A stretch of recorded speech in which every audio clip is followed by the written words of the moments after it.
O sonho é montar um espaço, né, gente, de home theater, não é isso? Para poder assistir uma televisão. E o recurso não dá, né? Então a gente vai lá com muita luta, compra uma televisão de LED de 42 polegadas. Aí vai na casa do melhor amigo ou do irmão, tá lá aquela televisão de 65 polegadas, né? Aquele espetáculo. Aí a gente olha para aquilo e surge no âmago aquela inconformação. Mas, poxa, eu trabalho no Manuel Felipe Santiago. Tem 15 anos que eu estou lá, vou toda reunião mediúnica, faço parte das campanhas,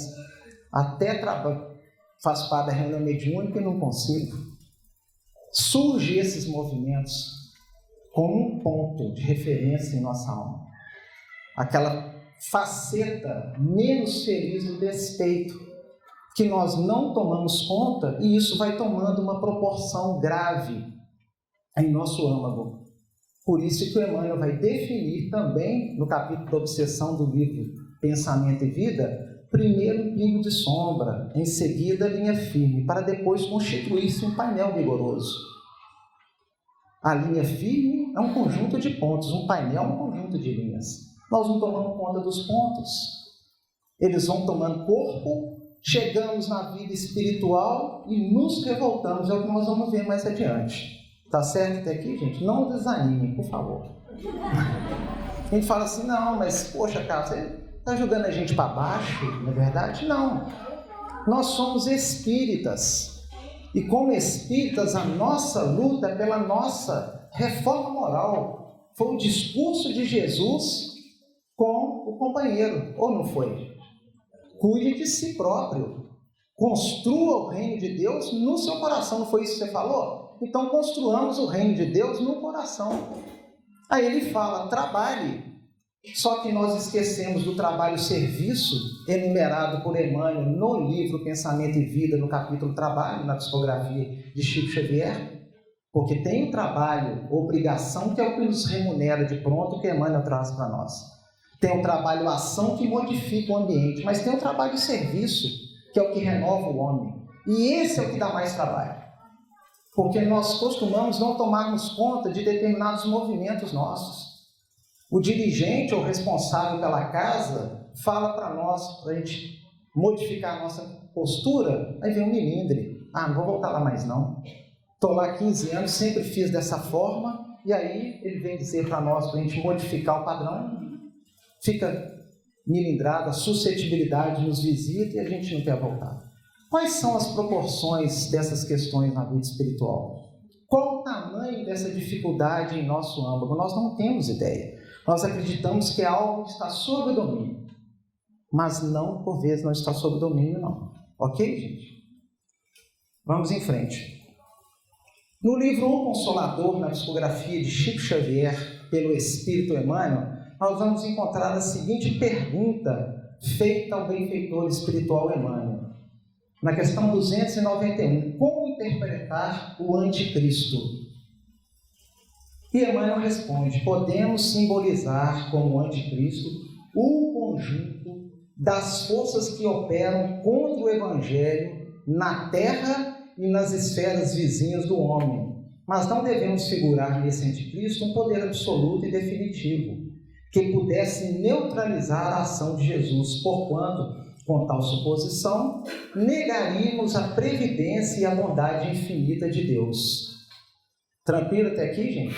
Então, o anticristo é esse conjunto de forças que luta contra o Evangelho na Terra. Nós não estamos trabalhando aqui o Evangelho igrejeiro. Nós estamos aqui tentando alcançar o Evangelho dentro do coração humano.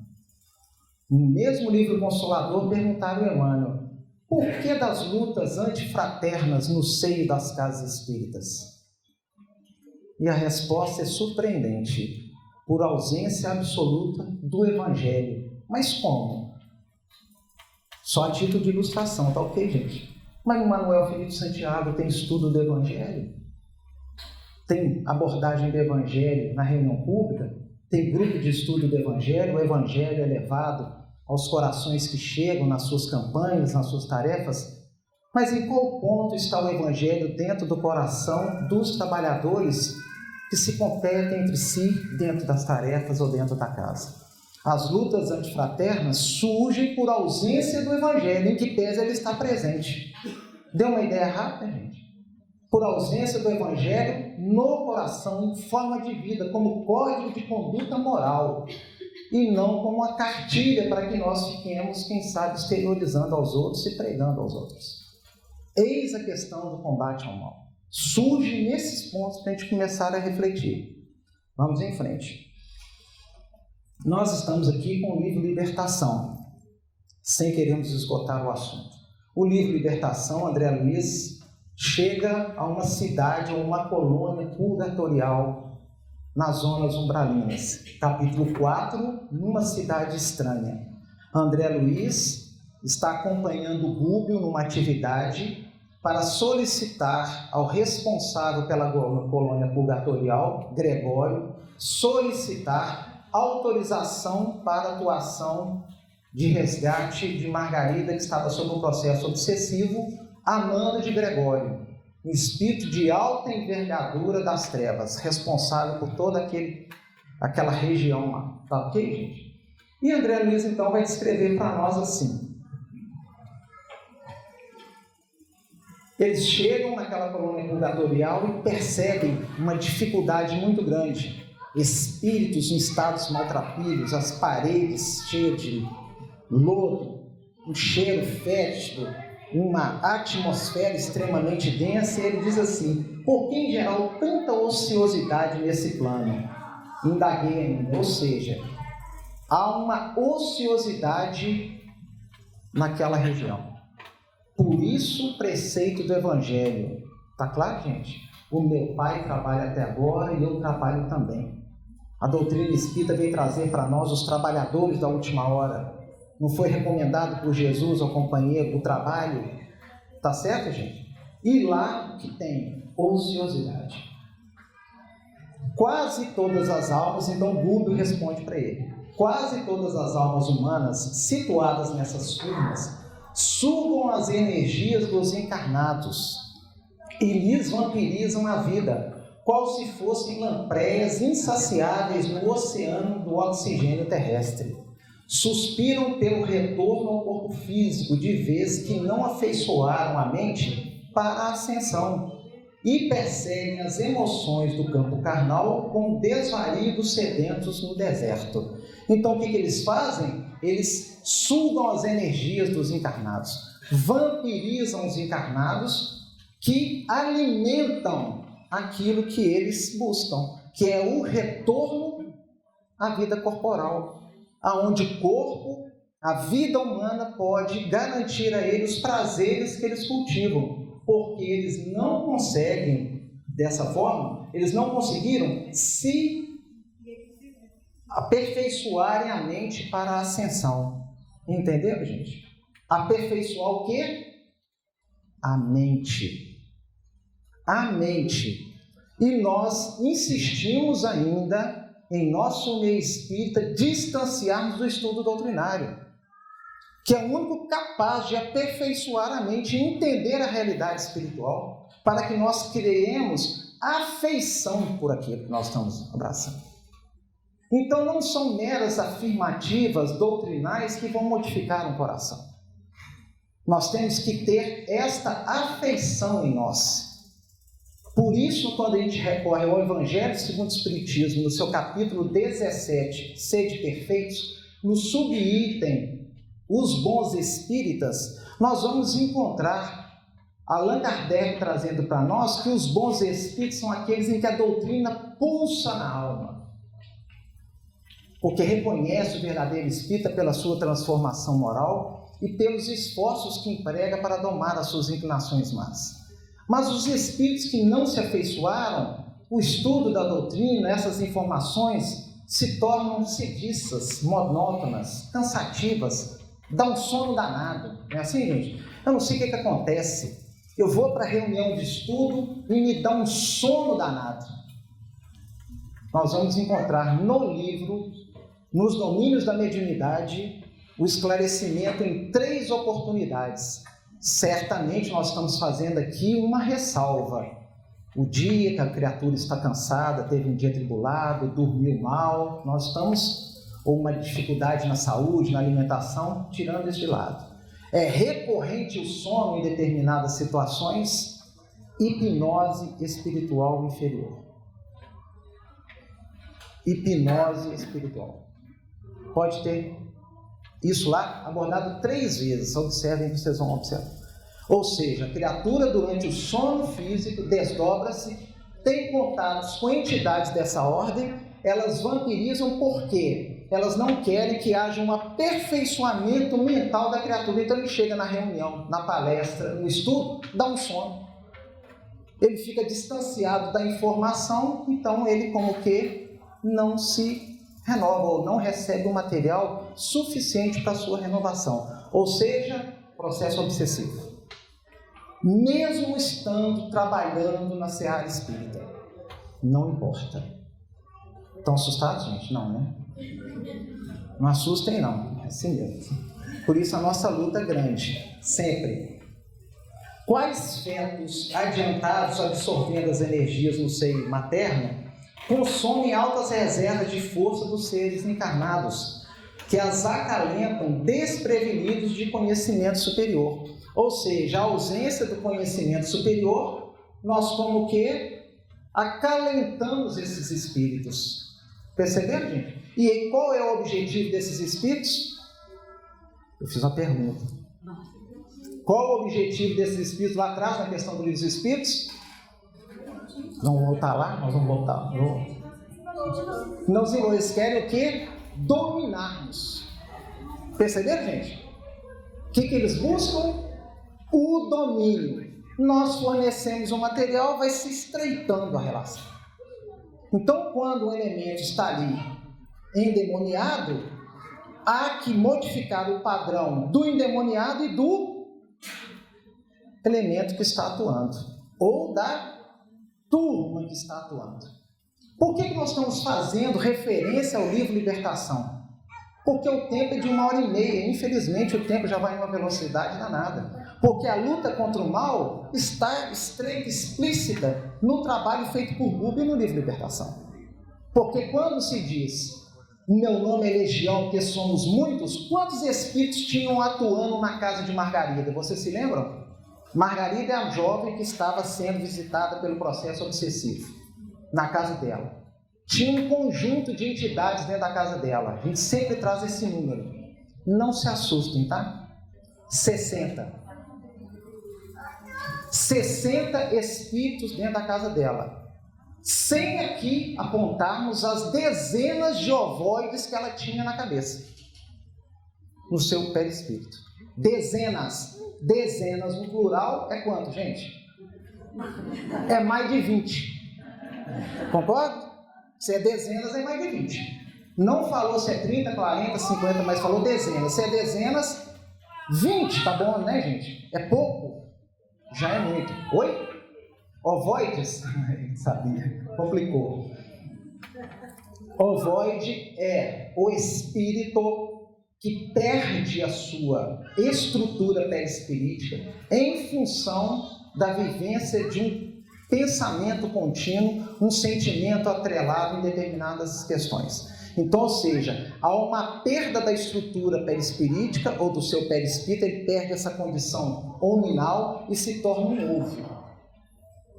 Perceberam? Então, esses espíritos nessa condição são utilizados por essas atuações das trevas, vinculando-os às entidades que eles querem obsedar, seja na vida física, seja na vida espiritual, que vão manter os propósitos que eles buscam. Tá claro?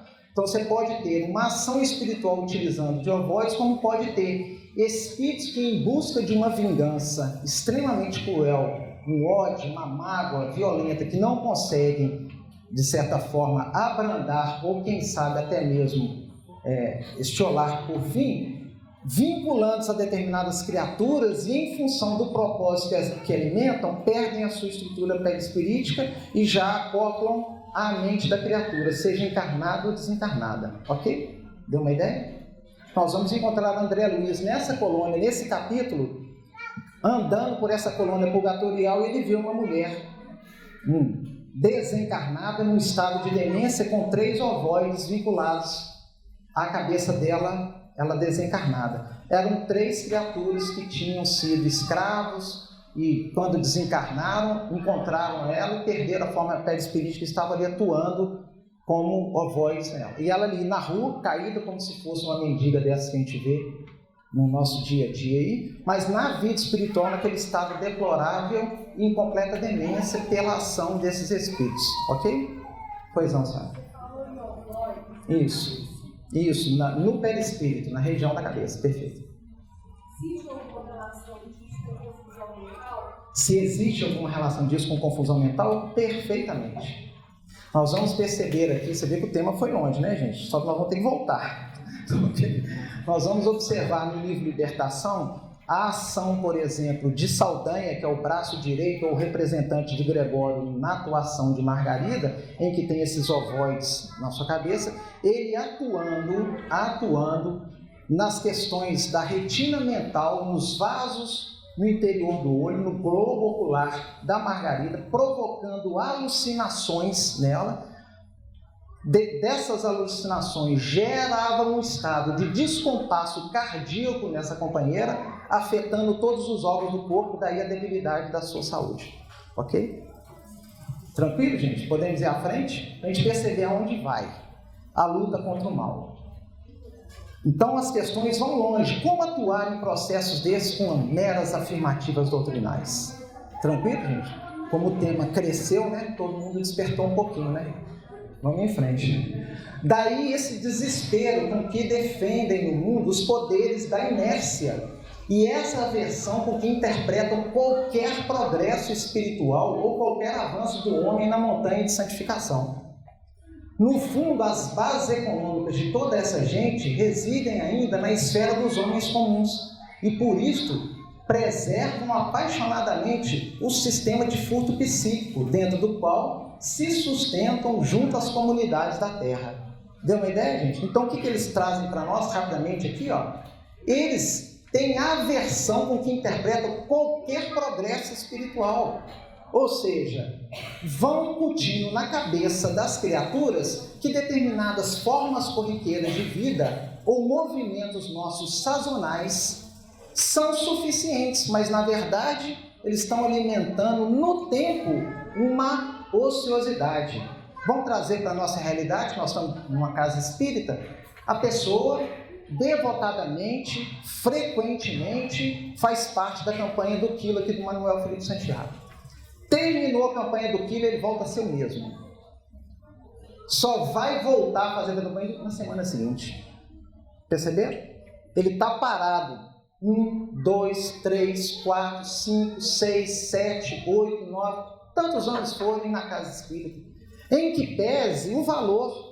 Nós não estamos aqui desincentivando o valor, o devotamento, o carinho com que ele abraça a tarefa. Mas ele não se preocupa com a reforma, com a santificação. Perceberam? Então, a ação é dessa ordem. Ele realiza por um lado, mas por outro, estagna. Tá certo até aqui? Vamos em frente. O livro tem muito detalhe, tá ok, gente? Ainda no capítulo 7 do livro Boa Nova. Agora capítulo 7 do livro Boa Nova. Vamos em frente aqui. Observando o fato, Tadeu caiu em sério e profundo cismar. Por que razão o mestre não lhe transmitia automaticamente o poder de expulsar os demônios malfazejos para que pudessem dominar os adversários da causa divina? Se era tão fácil a Jesus a cura integral dos endemoniados, por que motivo não provocava ele de vez a aproximação geral de todos os inimigos da luz, a fim de que, pela sua autoridade, fossem definitivamente convertidos ao reino de Deus? Se era tão fácil, por que Jesus não reunia todo mundo, não é verdade? E modificava todo mundo? Vamos continuar. No livro Libertação, capítulo 4, numa cidade estranha. Milhões de pessoas, informou Calmo, Rubio, dizendo, milhões, depois da morte, encontram perigosos inimigos no medo e na vergonha de si mesmos. Nada se perde, André, no ciclo de nossas ações, palavras e pensamentos. Ou seja, tudo que nós fizemos, palavras, pensamentos, ações, não se perde. Desencarnamos e nós encontramos um inimigo grande na vida espiritual: o medo ou a vergonha. O que eu aprontei? Perceberam? Não tem coragem de olhar na hora que surgir, por exemplo, André Luiz na nossa frente, lá do outro lado, né? Hipoteticamente, irmã Sheila, esses nomes que nós conhecemos, um Búlio, a vergonha que nós vamos ter. Porque estivemos lado a lado com os valores da doutrina, mas fazíamos vista grossa. Ou o medo da realidade que nos aguarda. Tá certo? O registro de nossa vida opera-se em duas fases distintas, perseverando no exterior, através dos efeitos de nossa atuação em criaturas, situações e coisas, e persistindo em nós, nos arquivos da própria consciência, que recolhem matematicamente todos os resultados de nosso esforço no bem ou no mal, ao interior dela própria. O espírito, em qualquer parte, move-se no centro das criações que desenvolveu. Então, ou seja, tudo que nós fazemos há um registro. Esse registro se exterioriza. Não é isso, gente? E em função disso aí, repercute. Mas tem um outro registro que fica vinculado a nós. Tá certo? Tudo que nós fizemos com criaturas, situações e coisas. E coisas. Não é só com criaturas e situações, não. O que nós fazemos com aquilo que está à nossa volta materialmente? O carro, como nós lidamos com ele. Tá certo, gente? As roupas, tudo. Tranquilo? Vamos em frente para dar tempo, pelo menos a gente encerrar isso aqui. Defeitos escuros e qualidades louváveis envolvem-no onde se encontra. A criatura na terra por onde peregrinamos, ouve argumentos alusivos ao céu e ao inferno e acredita vagamente na vida espiritual que espera além do túmulo. Por que nós trouxemos isso aqui? Porque nós, muitas das vezes, somos essas criaturas aqui, ó, gente, desculpe. Essas criaturas aqui, ó. Ouve os argumentos alusivos ao céu e ao inferno, mas acredita vagamente na vida espiritual. Vou dar um exemplo prático, ou uma situação prática. Nós somos espíritas, muitas das vezes, dentro da casa espírita.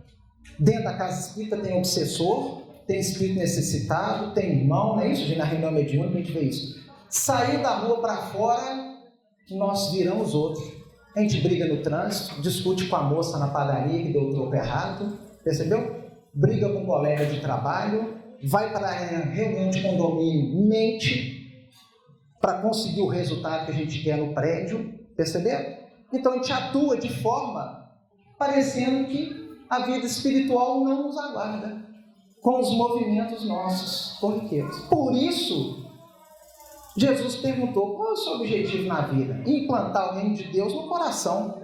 Se é na vida, é em todos os movimentos da vida. Tá certo? Mais cedo que possa imaginar, perde o veículo de carne e compreende que não se pode ocultar por mais tempo, desfeita a máscara do corpo sobre a qual se escondia, a maneira de tartaruga dentro da carapaça. Vamos em frente. Sente-se tal qual é e receia a presença dos filhos da luz, cujos dons de penetração lhe identificariam de pronto as mazelas indesejáveis. Então, qual é o receio nosso? Se aparecer aqui um Alexandre, que está lá no livro Missionários da Luz, ele vai enxergar a minha realidade toda. O tanto que eu sou oco, não tenho nada. Perceberam? Então, esse receio está atrelado ao medo que foi lido lá no slide anterior. Então, a maioria desses espíritos, milhões de criaturas que estão na vida espiritual, essa legião, que somos muitos, está nessas situações aqui. Tá certo? Nós estamos chegando ao fim, tá ok, gente? O perispírito para a mente é uma cápsula mais delicada, mais suscetível de refletir-lhe a glória ou a viciação, em virtude dos tecidos rarefeitos de que se constitui. Em razão disso, as almas decaídas, no impulso de revolta contra os deveres que nos competem a cada um, nos serviços de sublimação, aliam-se umas às outras através de organizações em que exteriorizam, tanto quanto possível, os lamentáveis pendores que lhes são peculiares, não obstante, ferretoadas pelo aguilhão das inteligências vigorosas e cruéis. Ou seja, nós temos o nosso perispírito que reflete toda a nossa realidade de conquistas. Isso se patenteia, por isso nós vamos ter lá no livro Nosso Lar, o capítulo da vampira, que identificava no perispírito inúmeras nódoas negras, que o chefe dos vigilantes enxergava o rosto das crianças que ela cometeu aborto. André Luiz via as nódoas, todo mundo via as nódoas, mas o chefe dos vigilantes via o rosto das crianças. Perceberam a capacidade do espírito de penetração? Então ele identificava, e ela quem cometia os abortos, não foi ela que fez para si própria. Ela era dessas mulheres que cometiam aborto na clandestinidade, alegando auxiliar as mães. Então, em função disso, esses espíritos se aglomeram. E essas entidades estão lá, muitas delas até mesmo ferretoadas pelas mentes vigorosas, ou seja, tem esses espíritos nessas colônias purgatoriais que dominam esse contingente. Tá certo, gente? Por vezes até mesmo impondo-lhes determinadas deformidades no seu perispírito. Nós estamos chegando ao finalzinho. Mas interferir, não há recurso de soerguer semelhantes comunidades? A mesma lei de esforço próprio funciona igualmente aqui. Tem esforço próprio para nós aqui, gente? Tem lá também. Tá certo? Não faltam apelos santificantes de cima. Contudo, com a ausência da íntima adesão dos interessados ao ideal da melhoria própria, é impraticável qualquer iniciativa legítima em matéria de reajustamento geral. Dá para pegar todo mundo? Modificar todo mundo? Não, porque eles estão se autoalimentando, se entretendo como espíritos e ainda ligados a entidades do plano físico que se desdobram do corpo físico durante o sono e vão estar lá com eles. 2/3 da humanidade, é falado por Rubio, durante o sono, durante a noite, desdobra do corpo físico. A maioria vai estar com eles. A maioria de nós. Porque nós somos alimentados, distanciados da renovação mental e da questão da melhoria. Deu uma ideia a todos rapidamente, gente? Nós estamos terminando. Sem que o Espírito, Senhor da razão e dos valores eternos, que lhes são consequentes, delibere mobilizar o patrimônio que lhe é próprio, no sentido de elevar o seu campo vibratório, não é justo seja arrebatado por imposição a regiões superiores que ele mesmo, por enquanto, não sabe desejar. Então não há esse processo, vamos lá pegar aquela turma à força e levar todo mundo para a colônia Nosso Lar. Ah? Não. O trabalho é pontual. Tá certo? Vem aqueles seres luminares, adentram naqueles lugares e aqueles que já sentem algum tipo de remorso, arrependimento, são como que guindados ao processo. Deu uma ideia rápida, gente? Até que resolva tirar-se ao empreendimento da própria ascensão, vai sendo aproveitado pelas leis universais no que possa ser útil à obra divina. A minhoca, enquanto é minhoca, é compelida a trabalhar o solo. O peixe, enquanto é peixe, não viverá fora d'água. Por que disso? Porque tem aqueles espíritos, de certa forma, trevosos, que mantêm essas criaturas. Então eles são aproveitados. Não vai se colocar um anjo para punir um malfeitor. Quem faz isso? Os próprios malfeitores, eles se entendem. Deixai os mortos, enterrem os mortos. Esse é o preceito evangélico. Sorrindo onde a própria argumentação concluiu bem-humorado. É natural, pois, que o homem, dono de vastas teorias de virtude salvadora, enquanto se demora no comboio da inferioridade, seja empregado em atividades inferiores. A lei estima infinitamente a lógica. Deu uma ideia rápida, gente, sobre a questão? Todo o processo, toda a linha que diz respeito a essa luta contra o mal, guarda uma relação direta. Reformemos moralmente, criemos em nós os valores reais, as virtudes reais, para nos tornarmos aptos pontualmente àqueles corações que chegam até nós, carentes desta iluminação, que nós possamos ser refletores. Por vezes não é nossa, ok, gente? Mas conquistando esses valores, a nossa palavra sim vai se impregnando da realidade que nós vivenciamos. A fala do Carlos aqui está impregnada do teor vibracional de conquista real que ele nutre. Deu uma ideia rápida? Ou seja, o Carlos pode estar aqui falando no sentido envaidecido. A carga vibracional que emoldura o que está sendo dito é o que, gente? Vaidade. Perceberam? Mas se há conquista de valores, ela vai acompanhada desse sentimento. Podemos encerrar? Nós agradecemos a vocês o carinho e a atenção, a direção Manuel Felipe Santiago pelo convite e pela confiança, os benfeitores desta casa pelo acolhimento que com tanto carinho tem proporcionado a nós os momentos em que aqui estamos. E não podemos deixar de agradecer a Jesus por mais essa oportunidade de estarmos aqui reunidos em seu nome. Até uma próxima oportunidade, se Deus assim permitir. Muita paz a todos.